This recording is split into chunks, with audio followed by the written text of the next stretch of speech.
ஸ்தோத்திரமே உயிருள்ள நாளெல்லாமே ஸ்தோத்திரமே ஸ்தோத்திரமே உயிருள்ள நாளெல்லாமே துதிகர மகிமையெல்லாம் உமக்கே செலுத்துகிறோம் துதிகர மகிமையெல்லாம் உமக்கே செலுத்துகிறோம் பகிருடன் ஸ்தோத்திர பலிதனை செலுத்தி ஆராதனை செய்கிறோம் இயேசு கிறிஸ்துவின் அன்பு என்றும் மாறாதது இயேசு கிறிஸ்துவின் மாறாத கிருபை என்றும் குறையாதது இயேசு கிறிஸ்துவின் மாறாத கிருபை என்றும் குறையாதது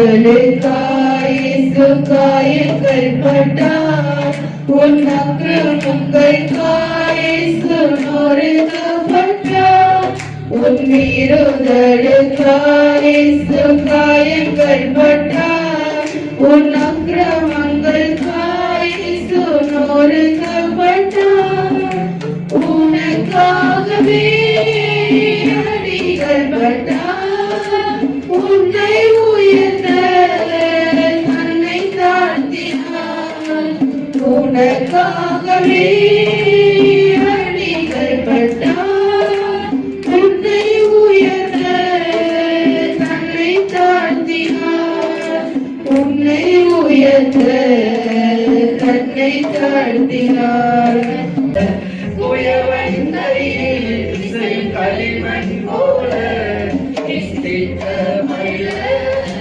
சித்தம் போலாகும் சித்தமல்ல சித்தம் போலாகும் உலகின் கமிழாமாயே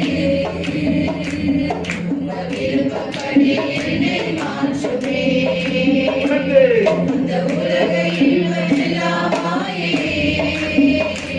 உங்கள் விருப்பப்படி என்னை மாற்றுமே என் பலவீன காலங்களில் உங்களால் பாதுகாக்கிறேன் என் பலவீன காலங்களில் உங்களால் பாதுகாக்கிறேன் குயவன் கையில் திசை களிமண் போல குயவன் கையில் திசை களிமண் போல சித்தமல்ல சித்தம் போலாகும் சித்தமல்ல என்னை மறந்து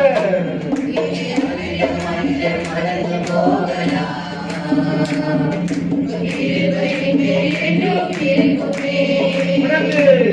என்னை மனித மனிதன் மறந்து போகலாம் கிருபை மேலும் இருக்குமே என் அக்கிரமங்கள் சிலுவையில் சுமத்தி அபிஷேகத்தாலே மூழ்க கழித்தீர்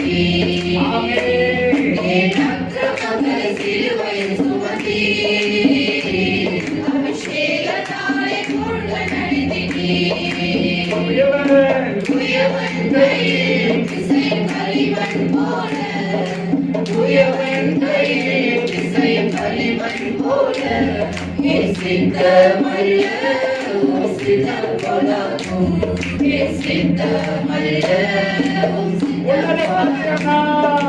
உன்னத பாத்திரம் நான் உலகில் ஒளியானவன் தேவாலயின் பாத்திரம் நான் உம்மை விட்டு விலகாதவன் உன்னத பாத்திரம் நான் உலகில் ஒளியானவன் தேவாலயின் பாத்திரம் நான் உம்மை விட்டு விலகாதவன் குயவன் கையில் திசை களிமண் போல குயவன் கையில் திசை களிமண் போல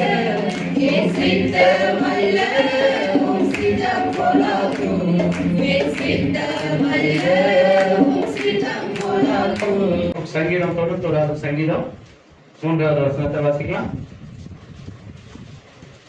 அவர் உன்னை வேணுடைய கண்ணிக்கும் பாழாக்கும் கொள்ளை நோய்க்கும் தப்புவிப்பார். ஜெபிப்போம். நல்ல பிதாவே, இந்த வார்த்தை மூலமா எங்களோடு கூட பேசும், உடைய நாமத்தை மகிமைப்படுத்தும். இயேசுவின் நாமத்தில் பிதாவே, ஆமென். அல்லேலூயா. ஆண்டவருடைய வார்த்தை சொல்லுகிறது, அவர் நம்மை வேடனுடைய கண்ணிக்கும் பாழாக்கும் கொள்ளை நோய்க்கும் என்ன பண்றாரு? தப்பு வைக்கிறதானது. இந்த மாதம் நம்மளை என்ன பண்ணிருக்கிறாரு? தப்பு வைக்கிறவர். இந்த மாதம் மாத்திரமல்ல, நம்முடைய வாழ்நாள் இயேசப்பா நம்மளை என்ன பண்ணாரா? தப்பு வைக்கிறார். பார்க்கிறோம். அப்ப தேவனுடைய ஞானம் அப்ப நமக்கு எல்லாம் வேணும். சொல்லுங்க, இந்த உலக ஞானம் இல்லை ஆண்டவரே, உங்க ஞானத்தை எனக்கு தாங்க ஆண்டவரே. அப்ப தேவனுடைய ஞானம் ஒரு மனுஷனுக்குள் வரும் பொழுது அவனை ஆண்டவர் அவனுக்கு வருகிற எல்லா சூழ்நிலையிலிருந்தும் அவனை தப்பு வைக்கிறார். ஆமென். ஏன் இன்னைக்கு நாம தப்பு வைக்கப்பட முடியல? தேவ ஞானத்தை நாம பயன்படுத்தாததுனாலதான் நாம போய் மாட்டிக்கிறோம். அப்ப ஆண்டவரே, எனக்கு உங்க ஞானத்தை எனக்கு தாங்க ஆண்டவரே. அப்ப அந்த ஞானத்துல இருந்து வருகிறது என்ன? அப்ப அந்த ஞானத்தை கர்த்தருடைய பிள்ளைகளுக்கு எல்லாருக்கும் கொடுக்கிறாரா? எல்லாருக்கும் தராரு. அப்ப வசனம் சொல்லுது, நீதிமொழிகள் 1வது அதிகாரம் 7வது, கர்த்தருக்கு பயப்படுதலே. ஆமா. அப்ப ஞானம் எப்படி வருது? ஆண்டவருக்கு பயந்த ஒரு மகனாய், பயந்த ஒரு மகளாய் நாம் வாழும். அந்த ஜீவியத்துல நாம் செய்கிற ஒவ்வொரு காரியத்திலும் ஆண்டவருடைய ஞானம் வெளிப்படணும்னா நானும் நீங்களும் ஆண்டவருக்கு பயந்த ஒரு வாழ்க்கை, பேசுகிறதுல எல்லா காரியத்திலும் நாம கர்த்தருக்கு பயந்த ஒரு வாழ்க்கை வாழ்றோமா அப்படின்னு பார்த்தோம்னா அது குறைவு. அப்ப ஆண்டவர்கிட்ட கேளுங்க, ஏசப்பா நான் உனக்கு பயந்து நடக்கணும் ஏசப்பா. பயந்து நடக்காத காரியத்தெல்லாம் என்னை விட்டு என்ன பண்ணுங்கப்பா, மாற்றுங்கப்பா அப்படின்னு நீங்க சொல்லுங்க. நிச்சயமா ஏசப்பா உங்களுக்கு என்ன பண்ணுவாரு? உதவி செய்வார். அப்போ தேவனுடைய ஞானம் கர்த்தருக்கு பயந்த ஒரு மனுஷனுடைய வாழ்க்கையில எப்படி எல்லாம் அவரை நடந்துச்சு, அவரை எப்படி எல்லாம் தப்பி வச்சது அப்படின்னு பாத்தீங்கன்னா நல்ல ஆலோசனைகளை தருகிறது. அல்லேலூயா. அப்ப வசனம் சொல்லுது, யாக்கோபுக்கு என்ன ஆலோசனை கொடுத்தது? தேவ ஞானம் எதை கொடுக்கும்? சொல்லுங்க. எனக்கு கெட்ட ஆலோசனை இல்ல, நல்ல ஆலோசனை தான். அப்ப ஆண்டவர் என்னைக்காவது கெட்ட ஆலோசனை சொல்லுவாரா? நல்ல ஆலோசனை சொல்லுவாரா? அப்ப கெட்ட ஆலோசனை சொல்றதெல்லாம் யாரு? இதுல முழுகி இருக்காங்க நினைக்கும். அப்போ இந்த ஞானத்துல குறைவுள்ளவர்களா இருக்கலாம். அது சொல்றது, ஒரு ஞானத்தில் குறைவாக இருந்தார். நம்மளாம் நிறைவுள்ளவர்களா எப்படிப்பட்டவங்க? ஆமா. அப்ப நம்ம குறைவுபடும் போது யார்கிட்ட கேட்கணும்? எல்லோருக்கும் சம்பூர்ணமாய் ஒருவரையும் கடிந்து கொள்ளாத தேவனிடத்துல கேட்கணும். இப்ப இங்க உட்கார்ந்து இருக்கிற நீங்க எல்லாம் இப்படிப்பட்ட நல்லதும் கெட்டதும் வரும்போது ரட்சிக்கப்பட்டு ஞானஸ்தானம் எடுத்த கர்த்தருடைய பிள்ளைகளே, உங்க வாழ்க்கையில அவங்க சொன்னாங்க இவங்க சொன்னாங்க போய் ஏதாவது செய்யாதீங்க. தெய்வ ஞானத்தை கொஞ்சம் யோசிச்சு பாருங்க. அப்ப அந்த ஞானம் தான் உங்க வாழ்க்கையில வருகிற பிரச்சனையில இருந்து உங்களை தப்புவிக்கும். ஆமென். இப்ப இப்படிப்பட்ட பிரச்சனைகள் ஒவ்வொருத்தருக்கும் ஒவ்வொரு மாதிரி வரும் உங்க வாழ்க்கையில. அப்ப வரும்பொழுது நீங்க சொல்லலாம், ஆண்டவரே உங்க ஞானத்தை கொடுத்து என்ன பண்ணுங்கப்பா, தப்புவீங்கப்பா அப்படின்னு நீங்க சொல்லி பாருங்க. ஏசப்பா நிச்சயமா என்ன பண்ணுவார்? உங்களுக்கு உதவி செய்வார். அல்லேலூயா. நமக்கு உதவி செய்யதான் நம்ம கூட இருக்கிறார், தப்புவிக்கதான் நம்ம கூட இருக்கிறார். அப்போ கர்த்தருக்கு பயந்து நாம் நடக்கும் பொழுது அந்த ஞானத்தை நாம என்ன பண்றோம்? பெற்றுக்கொள்கிறோம். அந்த ஞானத்தினால் வருகிறதுதான் தேவனுடைய நல் ஆலோசனை. ஆமென். அந்த ஆலோசனை எப்படிப்பட்டதா இருக்குன்னா, சங்கீதம் 143வது சங்கீதம் 10வது வசனத்துல சொல்லப்பட்டிருக்கிறது. வாசிங்க. உமக்கு பிரியமானதை செய்ய எனக்கு நீங்க என்ன பண்ணுங்க? கற்றுத்தாங்க. உங்களுடைய நல் ஆவி என்னை செம்மையான வழியில் என்ன பண்ணும்? அப்ப ஆண்டவருடைய ஞானம் நல்ல ஆலோசனைகள் நமக்கு கொடுத்து சரியான பாதையில நம்மளை நடத்துவார். நமக்கு வர பிரச்சனையிலிருந்து நம்மளை விடுதலையாக்க சரியான பாதையில ஏசப்பா நம்ம என்ன பண்ணாரு? நடத்துகிறது. அப்படி நடத்தும் பொழுது அந்த ஆலோசனை நமக்கு எப்படிப்பட்டதா இருக்குன்னா இன்பமா இருக்கும். நானுடைய ஆலோசனை எப்படி இருக்கு உங்களுக்கு? சொல்லுங்க, இருக்கா? அப்ப நீங்க தப்புவிக்கப்படுவீங்க. உங்களுக்கு வர எல்லா போராட்டத்திலும் நீங்க என்ன பண்ணுவீங்க? அப்படி தப்புவிக்கப்பட்ட இந்த மனிதன் அவருடைய ஆலோசனை கேட்டாரு. அந்த வழியில, செம்மையான வழியில என்ன பண்ணாரு? நடந்தாரு. அப்படி நடக்கும்பொழுது என்ன நடந்தது? ஆதியாகமத்துல நீங்க வாசி பாருங்க, 31வது அதிகாரம் 24வது வசனத்தை வாசிங்க.